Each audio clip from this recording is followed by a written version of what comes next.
In 1945, some workers in Egypt accidentally dug into an early Christian tomb. Inside, they found a large jar containing 13 leather-bound manuscripts, which were composed of 48 separate works. Practically all of these works are Gnostic, meaning they teach salvation through mystical knowledge. And one of these manuscripts contains the Gospel of Thomas. In Gnosticism, people are believed to be souls in material bodies. Only through true knowledge can they ascend. And according to this religion, Jesus is the Redeemer who came to communicate that knowledge and liberate man. He communicated this knowledge to selected disciples, one of them being Thomas.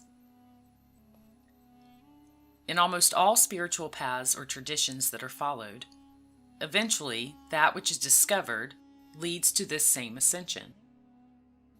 And if these teachings had been placed in the modern Bible, the message may possibly have been clearer and more focused on the power that is held within each person. The Gospel according to Thomas doesn't tell a story. It's a compilation of approximately 114 sayings attributed to Jesus. The opening words of the document read, "These are the secret words which Jesus, the living one, spoke, and Didymus Judas Thomas wrote down. And he said, Whosoever finds the interpretation of these sayings shall never taste death. Let not him who seeks desist until he finds.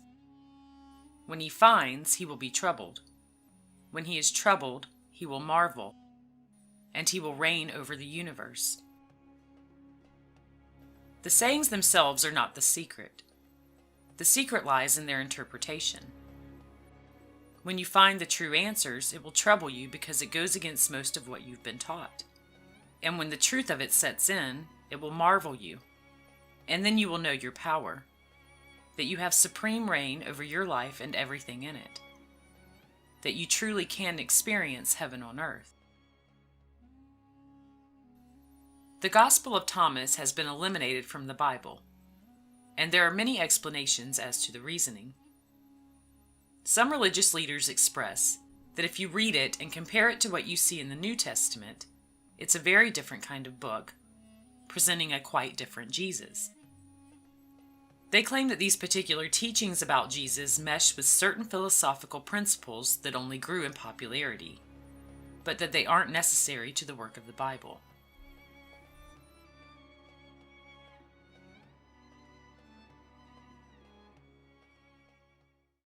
How many have heard of the lost Gospel of Thomas? The lost Gospel of Thomas. Some of you have heard of that text. Very, very powerful. Thomas is powerful because it is believed to be the actual words of Jesus as he was teaching those around him how to use the power of human emotion in his life. And if the indigenous people know it, and if the ancient people know it, why don't we know it? What happened to our knowledge? Well, this is a very good question. And the answer is this. In our Western tradition, and when I say Western, I'm assuming that we are of the Judeo-Christian tradition, is what I'm talking about here. There was a time when this field and the language of emotion was part of our tradition. It was in our texts. Until the 4th century, the year 325 AD. In the year 325, something happened. Our texts were edited, and we lost tremendous amounts of information. The Emperor Constantine, in the early Christian church, with the early Christian Bible, had to make decisions. What information do we include? What information do we exclude? And what we know now is that at least 45 books were either completely taken away or tremendously edited into what we call today our Western biblical tradition. And when those edits were made, we lost the information that tells us everything is connected. We lost the information that tells us the language that speaks to this field. We know the information was lost because we are now recovering the information in the Dead Sea Scrolls, in the Nag Hammadi library, in the Coptic texts. This is how we know this information was lost. When we find writings belonging to Jesus that are not recorded in our primary sources, but are consistent with the ones that are, we are inclined to believe that they do indeed come from him. However, when the sayings seem to be a bit inconsistent with other teachings, we are told they have been edited out due to validity, rather than the fact that they are the sacred truth intended to be passed into the hands of all people, but that have only been reserved for a few. Any spotlight on the belief that each person is filled with the same higher power as Jesus, rather than it being an outside force to be feared, would have changed everything we know about life and our entire history. Because we are each different does not make us separate. We are all a part of the same one consciousness, simply taking different forms. Here are some of the sayings of Jesus from the Gospel according to Thomas, and their possible interpretations. Verse number 3. If those who lead you say to you, "See, the kingdom is in the sky," then the birds of the sky will precede you. If they say to you, "It is in the sea," then the fish will precede you. Rather, the kingdom is inside of you, and it is outside of you. When you come to know yourselves, then you will become known, and you will realize that it is you who are the sons of the living Father. But if you will not know yourselves, you dwell in poverty, and it is you who are that poverty. This teaching refers to the consequences of believing that power is outside of the individual. If you believe that this ruling power belongs to someone or something else, then that thing will hold dominion over your life.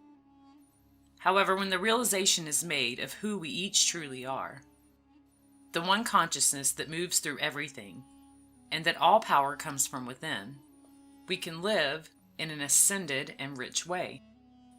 The kingdom is inside of you, and it is outside of you. You literally manifest your outside circumstances from within. If you will not know yourselves, you dwell in poverty, and it is you who are that poverty.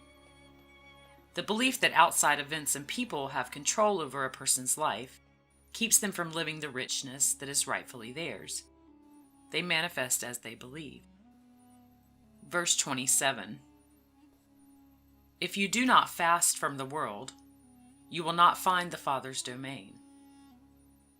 If we do not turn away from the things that disturb us and believe in the power within to change all things, we will continue to experience that reality in our lives. Verse 50. If they say to you, "Where did you come from?" say to them, "We came from the light," the place where the light came into being on its own accord, and established itself and became manifest through their image. If they say to you, "Is it you?" say, "We are its children. We are the elect of the living Father." If they ask you, "What is the sign of your Father in you?" say to them, "It is movement and repose." The word light is used to portray the origin of humans. The light is the consciousness of each person, manifested as a physical being. It is the all in all that exists as each individual. Consciousness lives through us as activity and awareness. Verse 77. Jesus said, "It is I who am the light which is above them all. It is I who am the all. From me did the all come forth, and unto me did the all extend. Split a piece of wood, and I am there. Lift up the stone, and you will find me there. This explains that the one consciousness lives within everything. What lives in him also lives within all other things. Verse 113. His disciples said to him, "When will the kingdom come?" Jesus said, "It will not come by waiting for it. It will not be a matter of saying, 'Here it is,' or 'There it is.' Rather, the kingdom of the Father is spread out upon the earth, and men do not see it. We have always had the power within ourselves, but we have lost sight of it. It is not something that we have to wait to experience. This consciousness is already a part of all things, including each person."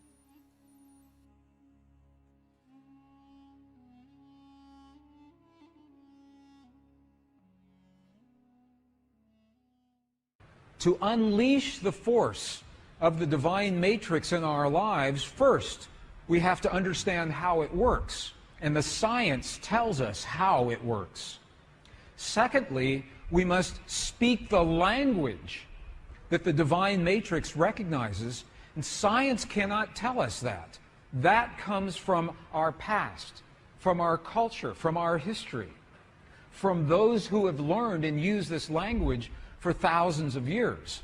So this is what we're doing right now. We're learning what did Jesus and what did the great masters say about this language.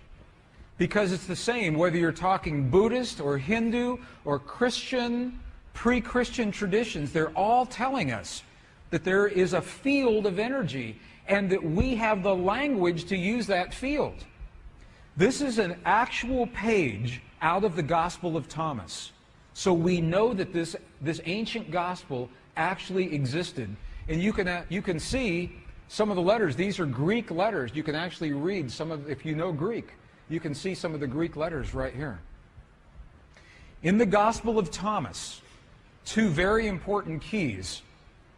This was written right around 300 years after the time of Jesus. In this gospel, okay, so here's what we're doing. We've been in the Buddhist monasteries in Tibet, and they're telling us that that feeling is the prayer, one. Two, that we must feel as if our prayers have already been answered. Okay, and now we're in an Egyptian monastery with the texts that used to be our tradition before they were edited, and we're going to look at the instructions that tell us how to do that. Okay if we do that? Is that good? Okay. Gospel of Thomas. If you have a copy of the Gospel of Thomas, this is verse 106, translated from the Nag Hammadi Library. And if you do not have a copy, it's in our books, and you can go to any library and pick this up. Verse 106. Look at what the Lost Gospel of Thomas says. It says, "When you make the two, thought and emotion, one." So the Gospel of Thomas is talking about thought and emotion. It's saying when you make your thought and your emotion one, look at what happens. You will say to the mountain, "Mountain, move away," and the mountain will move away. It's saying that when you can marry your thought and your emotion into one single potent force, that is when you have the power to speak to the world. Secondly, when you make the two one, what are they talking about? What are the two? Let's go back to our image. The two, thought and emotion. When the two in our hearts, we create the feelings in our bodies. When thought and emotion become one, and you'll see how to do that in just a minute. Let's go back to the Gospel of Thomas, another verse. Now this is verse 48. It says almost the same thing. This was so important that it was recorded at least 3 different times in the same Gospel. Look at what this says. If the two make peace with each other in this one house. When Jesus is talking about the house or the temple, what is he talking about? What is he talking about? Precisely you. You are the house. You are the temple. If the two make peace with each other in this house, if thought and emotion become one, if they make peace with each other in this house, look what happens. They will say to the mountain, move away, and it will move away. He's telling us again, in a completely different verse, how powerful it is to marry thought and emotion. But they still haven't told us how. How do you do this? That's the next piece. In the early Christian Bible, your Bible today, there is a passage. How many have heard, ask and ye shall receive? Have you heard that before? Ask and ye shall receive. Have you heard that? I know people that ask and ask and ask and nothing happens. Because the asking is not done with the voice. The asking is not done, please, please, bring this to my world. That's not asking. To ask, we must speak to the field, to the divine matrix, in the language that the field recognizes. And a language that's meaningful. The field doesn't recognize our voice, it recognizes the power of our heart. Remember this morning, our heart, we have a feeling, creates electrical waves, magnetic waves. That's the language the field recognizes. So when you create the feeling in your heart as if your prayer is already answered, that creates the electrical and the magnetic waves that bring that answer to you. In the Bible that you have today, the King James Version, John 16, 23, 24, what you have is the condensed version. You have the edited version. The edited version looks like this. This is the edited version. Whatsoever ye ask the Father in my name, he will give it to you. Hitherto have ye asked nothing in my name. Okay?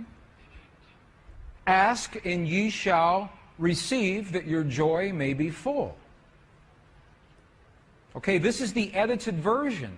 This is so amazing to me because they took out the two sentences that tell us how to ask. In the 4th century, when the edits happened, they took those two sentences out. Would you like to see those two original sentences?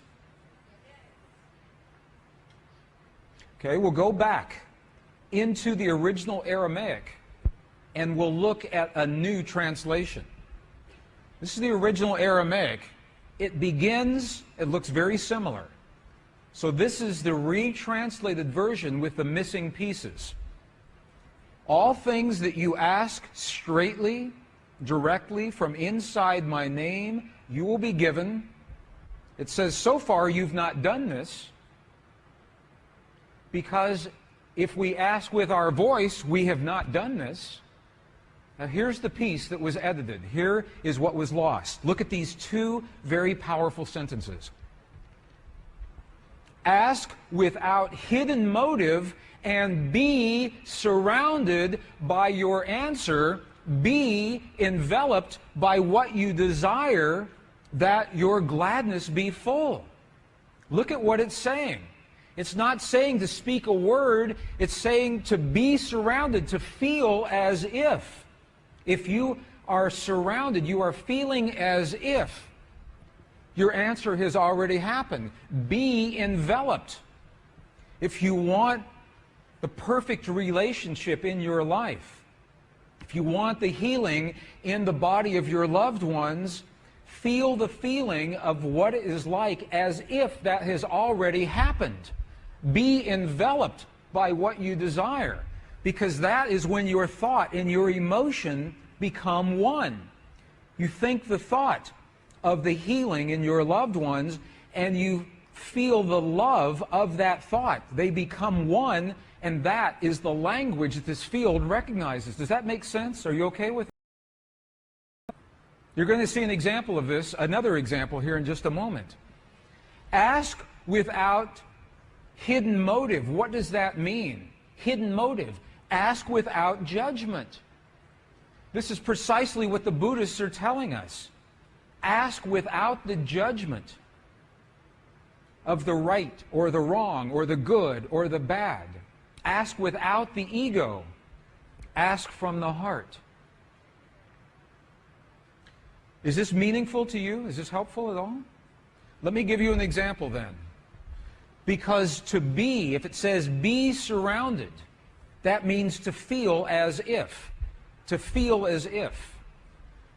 Now, if that sounds too religious, because it's from the Bible, we spoke this morning about Neville, the philosopher Neville, early in the 20th century. His book, The Power of Awareness. Look at what he says. It's the same thing. Neville says, you must make your future dream a present fact now by assuming the feeling of your wish fulfilled to come from the place that it's already happened. Now, this is what those practitioners did with that cancerous tumor. I want to just elaborate on this a little bit.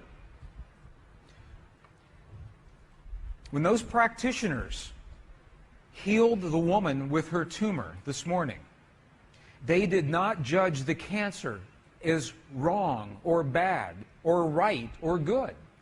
There was no judgment. They accept that tumor as a possibility, one of many possibilities, because in the quantum world all things are possible. So they didn't say, bad cancer, you must go away. Or we're going to operate on you, or we're going to use radiation on you. They didn't do that. They accepted the cancer as it was, without hidden motive, without judgment. And they said, now we're going to choose a new reality by feeling, assuming the feeling as if the woman is already healed. So what they did was they felt the feeling as if the woman was fully healed, fully enabled, fully capacitated, already happened. And the chant that they were using, wasa, wasa, loosely translates into the words, already done. Already done. And then when they got excited, they said, mate, mate, mate, means now, now, now. Not a year from now, not a month from now, not 5 minutes from now. Now, in the quantum world, now. And her body responded. It must. Physical reality must respond to the language that it understands. So in the Buddhist traditions, they are telling us the quality of the feeling. And in the Judeo-Christian traditions, they are giving us the instructions to be surrounded, to be enveloped, how to create that feeling. And when you put those all together, it's something that happens in our hearts, not in our minds. Feeling as if the prayer is already answered with no judgment and no ego, and feeling from the result.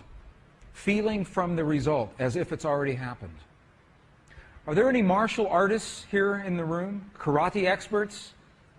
I studied martial arts when I was in my 20s and 30s, a little bit in my 40s and 50s. Have you seen martial artists when they demonstrate their focus by breaking a concrete block? Have you seen that? You've all seen that before, right? Okay, here's the secret. Here is the secret to breaking that block. When the martial artist is focused on that block, the very last thing that they are thinking is about their hand hitting the block. Because if they think about that, they know it will hurt. So they focus on what happens after their hand has passed through the block. as if it has already happened. They focus on a place below the block and feel the feeling as if their hand is already in that place.